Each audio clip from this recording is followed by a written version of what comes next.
In House Report 113-170, and for what purpose does the gentleman from Michigan seek recognition? Mr. Chairman, I have an amendment at the desk. The clerk will designate the amendment. Amendment number 100, printed in House Report number 113-170, offered by Mr. Amash of Michigan. Pursuant to House Resolution 312, the gentleman from Michigan, Mr. Amash, and a member opposed will each control 7.5 minutes. Chair recognizes the gentleman from Michigan. Thank you, Mr. Chairman. I yield myself 1 minute. Gentleman is recognized for 1 minute. We're here today for a very simple reason: to defend the Fourth Amendment, to defend the privacy of each and every American. As the Director of National Intelligence has made clear, the government collects the phone records without suspicion of every single American in the United States. My amendment makes a simple but important change.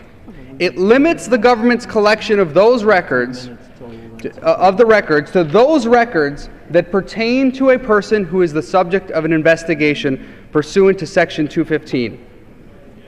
Opponents of this amendment will use the same tactic that every government throughout history has used to justify its violation of rights: fear. They'll tell you that the government must violate the rights of the American people to protect us against those who hate our freedoms. They'll tell you there's no expectation of privacy in documents that are stored with a third party. Tell that to the American people. Tell that to our constituents back home. We're here to answer one question for the people we represent: do we oppose the suspicionless collection of every American's phone records? The gentleman's time has expired. The gentleman reserves. Who seeks recognition? I reserve the balance here.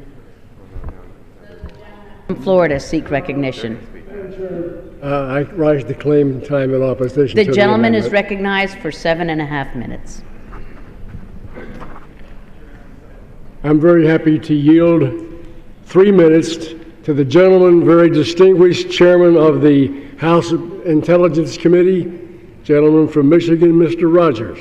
The gentleman from Michigan is recognized. Thank you, Madam Chairman. I think the American people, certainly some well-intentioned members in this chamber, have legitimate concerns. They should be addressed. We should have time and education on what actually happens in the particular program of which we speak. And I'll pledge to each and one of you today and give you my word that this fall, when we do the Intel authorization bill, we will work to find additional privacy protections with this program that has no emails, no phone calls, no names, and no addresses. 14 federal judges have said, yes, this comports with the Constitution. 800 cases around between the 1979 case have affirmed the underpinnings of the legality of this case. 800. So 14 judges are wrong, and 800 different cases are wrong. The legislators on both intelligence committees, Republicans and Democrats, are all wrong. Why is it that people of both parties came together and looked at this program at a time when our nation is under siege by those individuals who want to bring violence to the shores of the United States? Because those who know it best support the program, because we spend as much time on this to get it right, to make sure the oversight is right. No other program has the legislature, the judicial branch, and the executive branch doing oversight of a program like this. If we had this in the other agencies, we would not have problem. And think about who we are in this body. Have 12 years gone by and our memories faded so badly we forgot what happened on September 11th? This bill turns off a very specific program. It doesn't stop so-called spying and other things that this has been alleged to do, because that's not what's happening. It's not a surveillance bill. It's not monitoring. It doesn't do any of those things. What happened after September 11th that we didn't know on September 10th, and again, passing this amendment takes us back to September 10th. And afterward we said, wow, there is a seam, a gap. Somebody leading up to the September 11th attacks, a terrorist overseas called a terrorist living amongst us in the United States. And we missed it because we didn't have this capability. What if we would have caught it. But the good news is we don't have to what if. It's not theoretical. 54 times this and the other program stopped and thwarted terrorist attacks both here and in Europe, saving real lives. This isn't a game. This is real. It will have a real consequence. This is hard. Think of the people who came here before us in this great body. Madison, Lincoln, Kennedy served here. And the issues they dealt with, and the politics of big and moving America forward, while upholding the Article 1 mandate to this House that we must provide for the general defense of the United States. And think of those challenges. Think of those challenges that they met. Are we so small that we can only look at our Facebook likes today in this chamber, or are we going to stand up and find out how many lives we can save? Let us get back to the big politics of protecting America and moving America forward. Soundly reject this amendment. Let's do this right on the Intel Authorization Bill. Time has expired. The gentleman from Florida reserves. I reserve my time. The gentleman from Florida reserves. The gentleman from Michigan is recognized. Thank you, Madam Chairman. I yield 60 seconds to the gentleman from Michigan, Mr. Conyers. The gentleman from Michigan is recognized for 1 minute. I thank the gentleman for yielding to me. Ladies and gentlemen of the House, this amendment will not stop the proper use of the Patriot Act and FISA authorities to conduct terrorism and intelligence investigations. I'd never block that. All this amendment is intended to do is to curtail the ongoing dragnet collection and storage of the personal records of innocent Americans. It does not defund the NSA, and it would continue to allow them to conduct full-fledged surveillance as long as it relates to an actual investigation.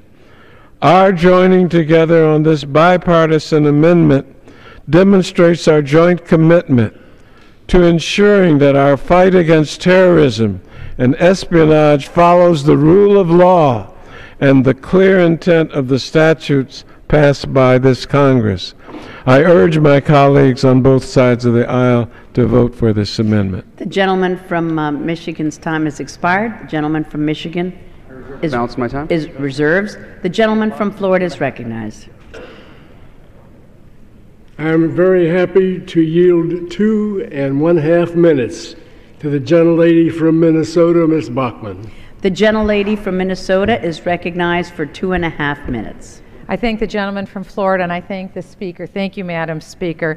This is a very important issue that we're taking up today because the #1 duty of the federal government is the safety of the American people, of our constituents, and of our own skins for each one of us who are in this chamber today. As we know all too well, national security is a real and present danger and something that we have to take quite seriously. We can't deal in false narratives. And a false narrative has emerged that the federal government is taking in the content of Americans' phone calls. It's not true. It's not happening. A false narrative has emerged that the federal government is taking in the content of the American people's emails. It's not true. It's not happening. We need to deal in facts, and the facts are real, and the facts are these.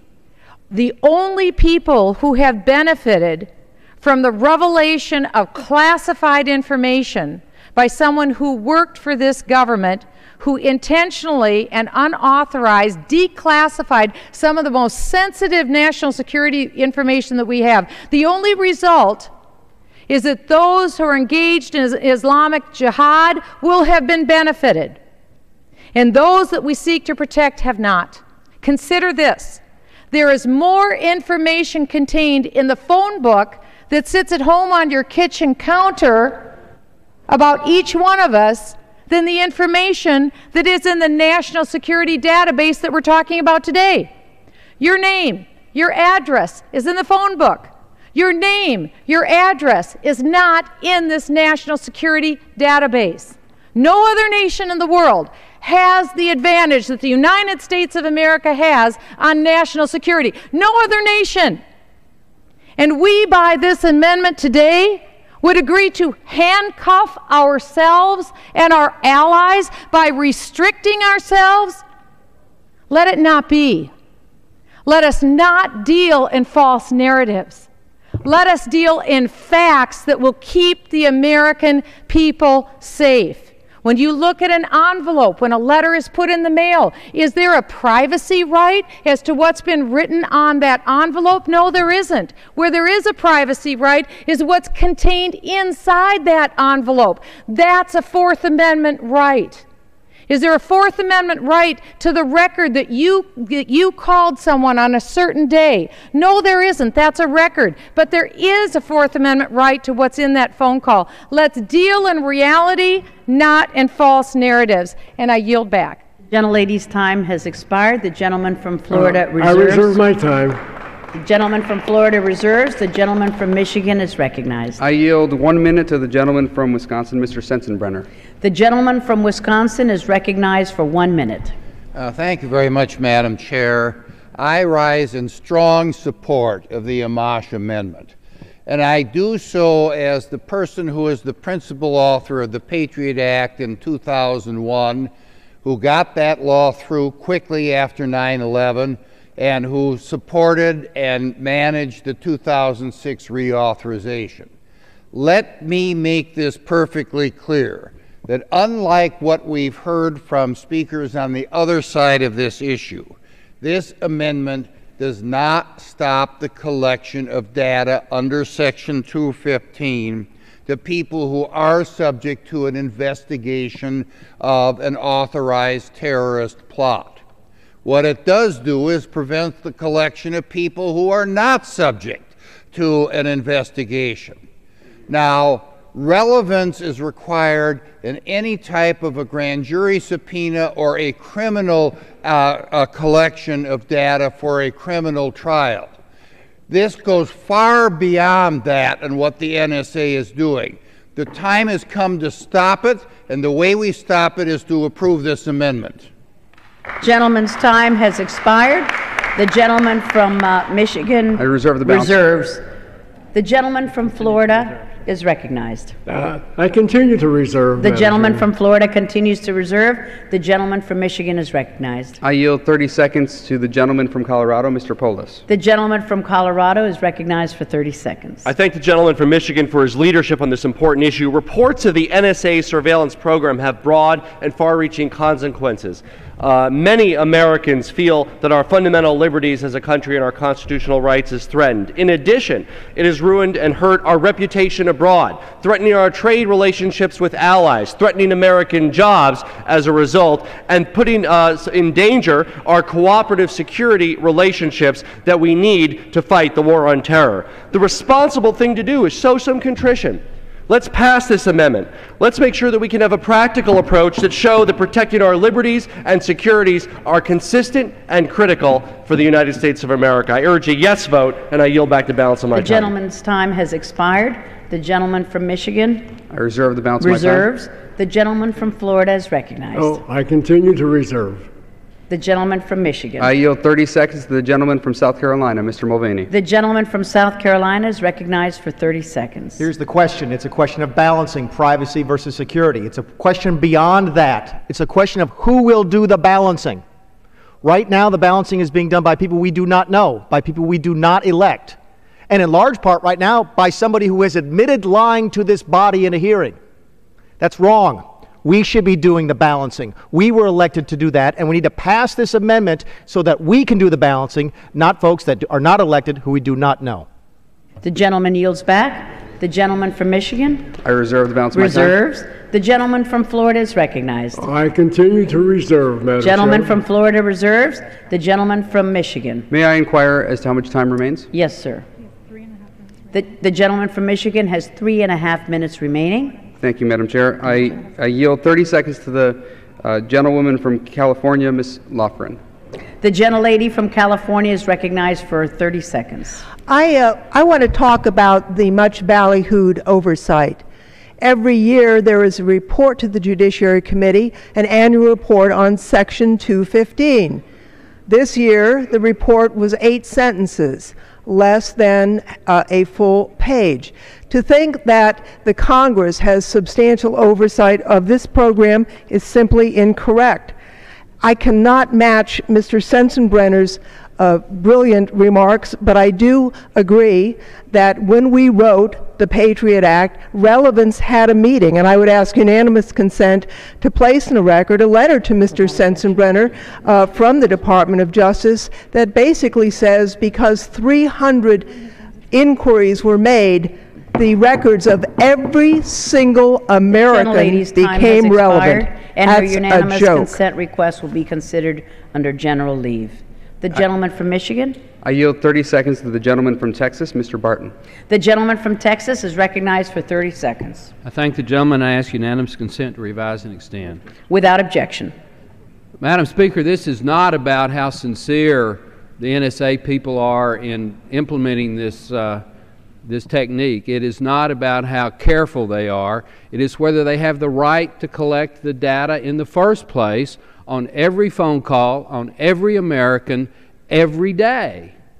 The Patriot Act did not specifically authorize it. Section 215 talks about tangible things that are relevant to an authorized security investigation. In the NSA's interpretation of that, relevant is all data all the time. That is simply wrong. We should support the Amash Amendment and vote for it. Thank you. The gentleman's time has expired. The gentleman from Michigan? I yield 15 seconds to the gentleman from South Carolina, Mr. Duncan. The gentleman from South Carolina is recognized for 15 seconds. Thank you, Madam Speaker. Amendment 4, the right of the people to be secure in their persons, houses, papers, and effects against unreasonable searches and seizures shall not be violated, and no warrant shall issue, but upon probable cause supported by oath or affirmation, and particularly describing the place to be searched and the persons or things to be seized. Those who choose to trade liberty for security will find they have neither. I yield back. The gentleman's time has expired. The gentleman from Michigan? I yield 30 seconds to the gentleman from Texas, Mr. Poe. The gentleman from Texas is recognized for 30 seconds. Warrants need to be particular and specific about the place to be searched and the items to be seized. No judge would ever sign a general search warrant like the British did, allowing the police to search every house on the block, much less seize everybody's phone records. But this is what has happened under Section 15 under the government. Government's gone too far in the name of security that the Fourth Amendment has been bruised. Rein in government invasion, no more dragnet operations, get a specific warrant based on probable cause, or stay out of our lives. And that's the way it is. Gentleman's time has expired.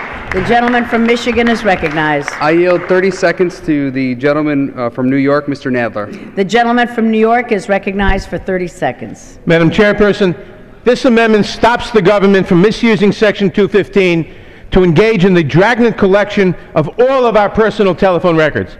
Congress did not grant the executive the authority to collect everything it wants so long as it limits any subsequent search of that data. This amendment restores the requirement that records sought are relevant to an authorized foreign intelligence or terrorist investigation. It restores the minimal relevance standard required by Congress but ignored by successive administrations. No administration should be permitted to operate above or beyond the law as they have done in this respect. And I therefore urge all of my colleagues to vote in favor of the Amash Conyers amendment. The gentleman's time has expired. The gentleman from Michigan. I yield 30 seconds to the gentleman from Virginia, Mr. Griffith. The gentleman from Virginia is recognized for 30 seconds. General warrants, writs of assistance, that's what we're looking at. And the founding fathers found that to be anathema. It does, what they're doing does violate the Fourth Amendment. We took an oath to uphold the Constitution, and we're supposed to rely on a secret agency that deals with a secret court, that deals with a selective secrecy committee. And members of Congress are limited to their access to the actions of that committee, but we're supposed to trust them. Folks, we've got a job to do. I yield back. We vote yes. The gentleman's time has expired. Gentleman from Michigan. Madam Chair, may I inquire as to how much time remains? The gentleman from Michigan has 45 seconds remaining, and the gentleman from Florida has 2 minutes remaining. I yield 30 seconds to the gentlelady from Hawaii, Ms. Gabbard. The gentlelady from Hawaii is recognized for 30 seconds. Thank you, Madam Chairwoman. Countless men and women from my state of Hawaii and all across the country have worn the uniform and put their lives on the line to protect our freedoms and our liberties. I cannot, in good conscience, vote to take a single dollar from the pockets of hardworking taxpayers from across the country to pay for programs which infringe on the very liberties and freedoms our troops have fought and died for. Ben Franklin said, "They who give up essential liberty to obtain a little temporary safety deserve neither liberty nor safety." I yield back. The gentlelady's time has expired. The gentleman from Michigan. I yield myself as much time as I may consume. The gentleman is recognized for 15 seconds. We're here to answer one question for the people we represent. Do we oppose the suspicionless collection of every American's phone records? When you had the chance to stand up for Americans' privacy, did you? Please support the Amash Amendment and oppose the NSA's blanket surveillance of our constituents. The gentleman's time has expired. The gentleman from Florida. Madam Chairman, I yield 2 minutes for the closing argument to the gentleman from Arkansas, Mr. Cotton. The gentleman from Arkansas is recognized for 2 minutes. Thank you. I rise to strongly urge opposition to the Amash Amendment. This program has stopped dozens of terrorist attacks. That means it saved untold American lives. This amendment is not simple. It does not limit the program. It does not modify it. It does not constrain the program. It ends the program. It blows it up. Some of you have heard the analogy that if you want to search for a needle in a haystack, you have to have the haystack. This takes a leaf blower and blows away the entire haystack. You will not have this program if this amendment passes. And that does so despite all of the safeguards you've already heard. This program is constitutional under Supreme Court precedent, not recent precedent. Precedent goes back to 1979, just 2 years after I was born, the year that one of the young sponsors of this amendment was born. This program is approved by large bipartisan majorities of this body on the statute, text that they approved, not their secret intents or wishes. It is overseen by Article III judges who have been confirmed by the Senate and are independent of the executive branch. It is reviewed by the intelligence committees, and it is executed primarily by military officers, not generals, but the majors and the colonels who have been fighting and bleeding for this country for 12 years. What is it? Metadata. It sounds kind of scary. It's nothing more than an Excel spreadsheet with 5 columns, called to, called from, date, time, the duration. 5 columns, billions of rows. It's in a lockbox. It can't be searched unless you have specific suspicion of a number being used by a terrorist. Only then do they go into that database and do they run a search for what that number has been calling. Why do you need it? Verizon, AT&T, other companies will not keep this data for the years that's necessary. And secondly, you need it quickly. When I was in Iraq as a platoon leader with the 101st Airborne, if we rolled up a bad guy and we found a cell phone or we found a thumb drive, we would immediately upload that data so intelligence professionals could search it, so they could go roll up another bad guy, because you only have a few hours to stop a terrorist once you catch another terrorist. Folks, we are at war. You may not like that truth. I wish it weren't the truth, but it is the truth. We are at war. Do not take this tool away from our warriors on the front line. Gentleman's time has expired. The question is on the amendment offered by the gentleman from Michigan. Those in favor say aye. Aye. Those opposed say no. No. In the opinion of the chair, the noes have it. Madam Chair, I ask for a recorded vote. Pursuant to Clause 6 of Rule 18, further proceedings on the amendment offered by the gentleman from Michigan will be postponed.